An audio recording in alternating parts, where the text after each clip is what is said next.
জাতীয় পার্টি কোনো দলের দালালি করে না, কোনো দেশের। জাতীয় পার্টি বাংলাদেশের দালালি করে, বাংলাদেশের স্বাধীনতা সার্বভৌমত্ব ডিগনিটির জন্য যেটা প্রাসঙ্গিক জাতীয় পার্টি সেই রাজনীতি করে। বিগত নির্বাচনের আগে জি.এম. কাদের ভারতে গিয়েছিলেন, উনি বাংলাদেশের কিছু সার্বিক পরিস্থিতি ভারতকে জানিয়েছিলেন এবং আপনাদের মনে আছে উনি ভারতে থাকা অবস্থায়ই বাংলাদেশের জাতীয় পার্টির আরেকটি অংশ তোড়জোড় করে জাতীয় পার্টি হিসাবে আত্মপ্রকাশ করে, আরেকটি অংশ খুব প্রেশার দেয়। তো উনি যখন ফেরত এসেছেন উনি যেটা বলতে চেয়েছিলেন যে কথাগুলো ওখানে হয়েছিল চ্যাটহ্যাম রুল অনুযায়ী যে কোনো ডিপ্লোম্যাটিক করেসপন্ডেন্স এটা পাবলিকলি কখনো বলা হয় না, উনি এটাই বলতে চেয়েছিলেন।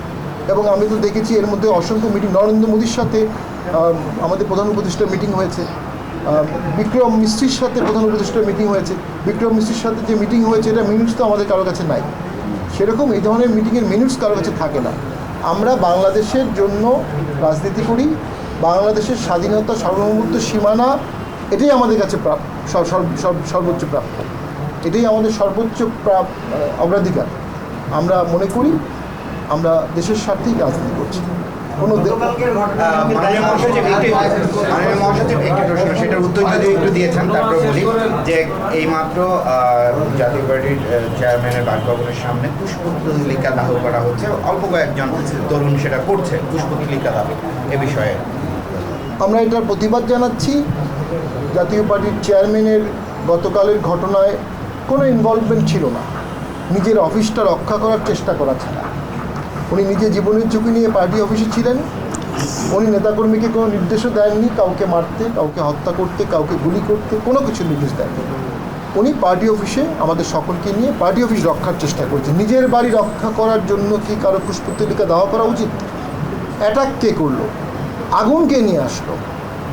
কে রাস্তা দখল করলো? আর পুষ্পতলিকা কার দাহ হচ্ছে? রাজনীতিতে যদি কেউ অবিবেচনা প্রসূত কোনো পদক্ষেপ নেয় সেখান থেকে অনেক বড় ক্ষতি হতে পারে। কালকের ঘটনায় আমাদের শত শত মানুষ মারা যেতে পারতো আগুনে পুড়ে বা অন্য কোনোভাবে। সেনাবাহিনী পুলিশ সেটাকে প্রতিহত করেছে, সেনাবাহিনী এবং পুলিশ তাদের দায়িত্ব পালন করেছে। তবে অতিরিক্ত শক্তি প্রয়োগ হয়ে থাকলে আমরা সেটিরও নিন্দা জানাই, আমরা সেটিরও তদন্ত দাবি করি। আচ্ছা, আপনি বললেন নোমার সাথে আপনাদের ভালো সম্পর্ক, অনেকগুলো রাজনৈতিক দল মেডিকেলে তাকে দেখতে গেছে, ইতিমধ্যে সবগুলো রাজনৈতিক দল আপনাদের জাতীয় পার্টির পক্ষ থেকে আমরা পার্টি অফিসে তার জন্য দোয়া করব, আমরা দেখতে যেতে পারি, কিন্তু আমি মনে করি এখনও পরিস্থিতি অত্যন্ত উত্তপ্ত। পরিস্থিতি ঠান্ডা হলে আমরা অবশ্যই তাকে দেখতে যাব।